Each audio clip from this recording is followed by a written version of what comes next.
آج ہم آپ کو سلطان الہند حضرت خواجہ معین الدین چشتی یا خواجہ غریب نواز کا شجرہ نسب دکھانے جا رہے ہیں، جن کی تبلیغ سے تقریباً 90 لاکھ لوگ مسلمان ہوئے، اور آج بھی جن کے عقیدت مندوں میں نہ صرف مسلمان بلکہ ہندو، سکھ اور عیسائی ہر مذہب کے لوگ شامل ہیں۔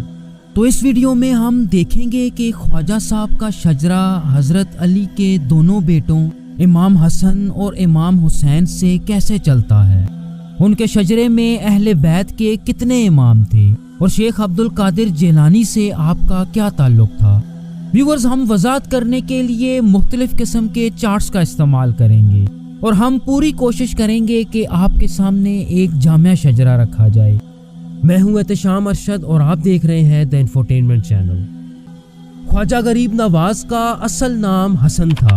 آپ سن 1136 عیسوی میں ایران کے علاقے سنجر میں پیدا ہوئے۔ اسی علاقے کی نسبت سے آپ کو حسن سنجری بھی کہا جاتا ہے۔ آپ نجیب الطرفین سید تھے، مطلب آپ کا شجرہ اپنے والد اور والدہ دونوں کی طرف سے حضرت علی رضی اللہ تعالیٰ عنہ سے جا ملتا ہے۔ تو ویورز، چلیں ہم پہلے خواجہ صاحب کی والدہ سے حضرت علی رضی اللہ تعالیٰ عنہ تک کا شجرہ دیکھتے ہیں۔ آپ کی والدہ کا نام مہنور بی بی تھا، جو کہ ایک نہایت عبادت گزار اور پرہیزگار خاتون تھی۔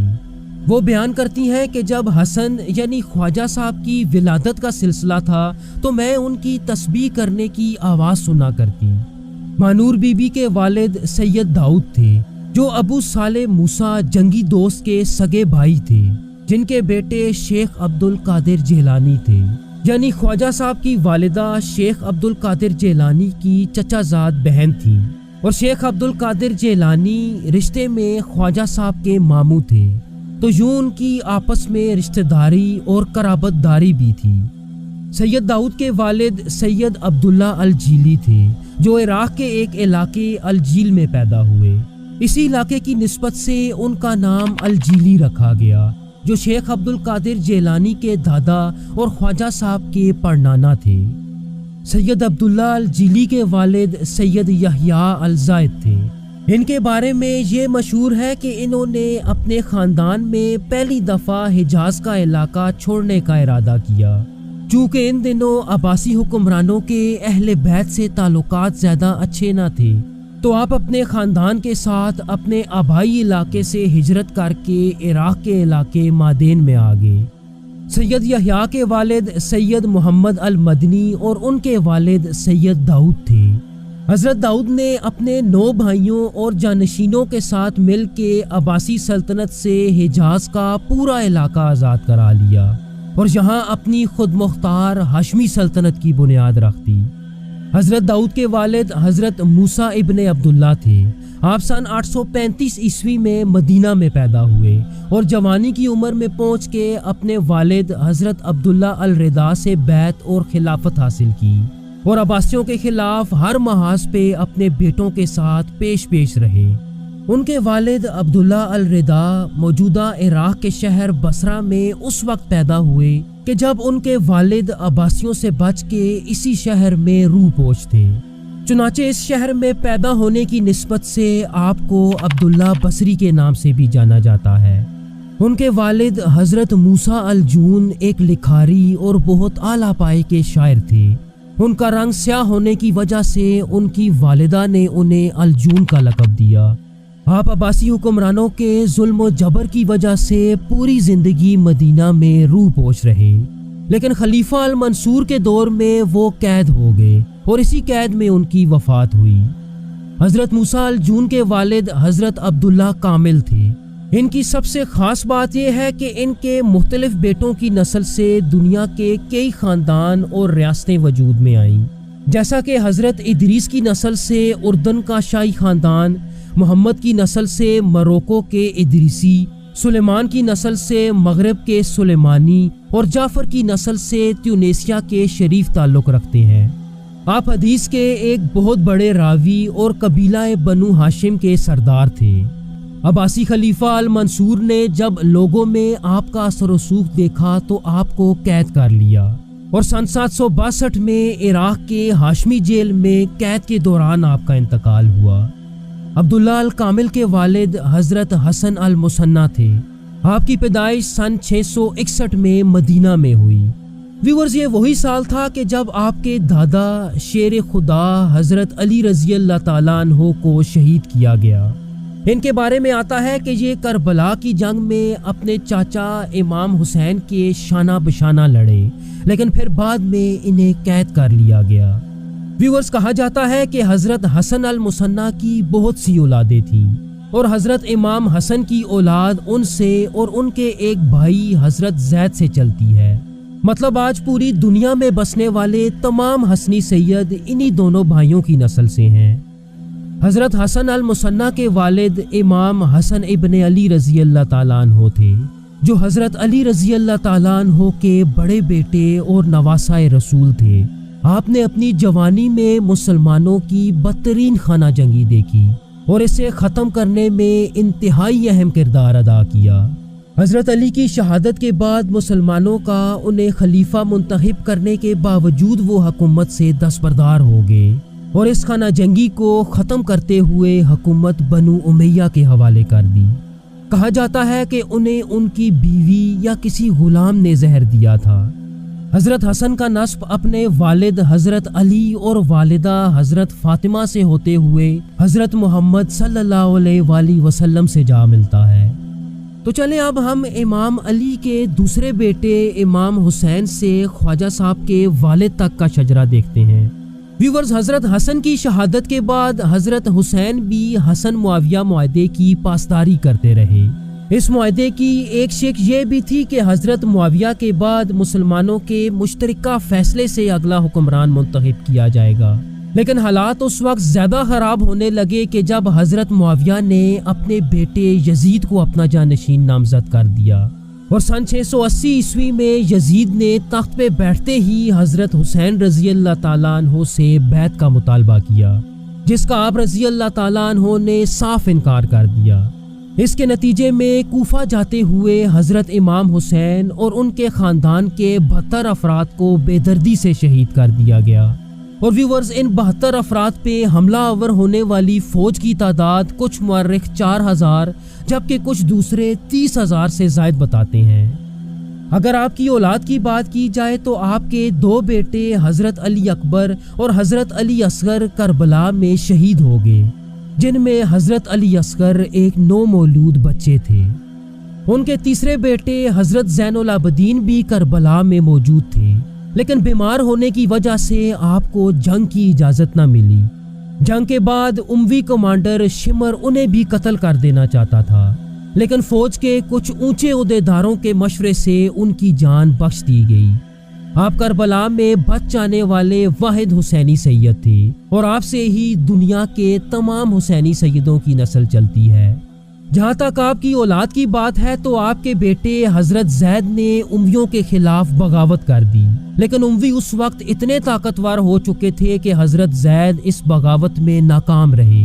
ان کی شہادت نے اسلام کے زیدیہ فرقے کو جنم دیا، جو حضرت امام زین العابدین کے بعد حضرت زید کو 5واں امام مانتے ہیں۔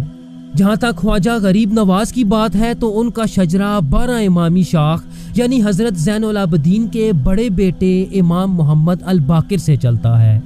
امام باقر کی پیدائش مدینہ میں اس وقت ہوئی کہ جب حضرت معاویہ اپنے بیٹے یزید کی جانشینی کے لیے مدینہ میں سرگرم تھے۔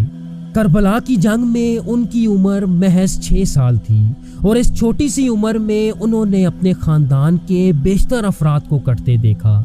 مورخین لکھتے ہیں کہ انہیں اموی حکمران ابراہیم ابن ولد نے زہر دیا تھا۔ اس شجرے میں امام باقر کے بعد ان کے بیٹے امام جعفر الصادق آتے ہیں، جو چھٹے امام ہونے کے ساتھ ساتھ 8ویں صدی کے ایک مشہور عالم بھی تھے۔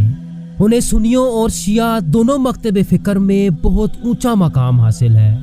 ویورز، امام جعفر الصادق بہت کم عرصے میں تمام مسلمانوں میں بہت مشہور ہو گئے اور عباسی حکمران یہ ہرگز نہ چاہتے تھے، تو کہا جاتا ہے کہ انہیں عباسی خلیفہ المنصور کے کہنے پہ ہراساں کیا گیا اور پھر بعد میں زہر دے دیا گیا۔ جہاں تک ان کی اولاد کی بات ہے تو ان کے کئی بچوں میں سب سے اہم اسماعیل تھے، جن کی نسل سے مستقبل کے فاطمی سلطنت کے خلفاء تعلق رکھتے ہیں۔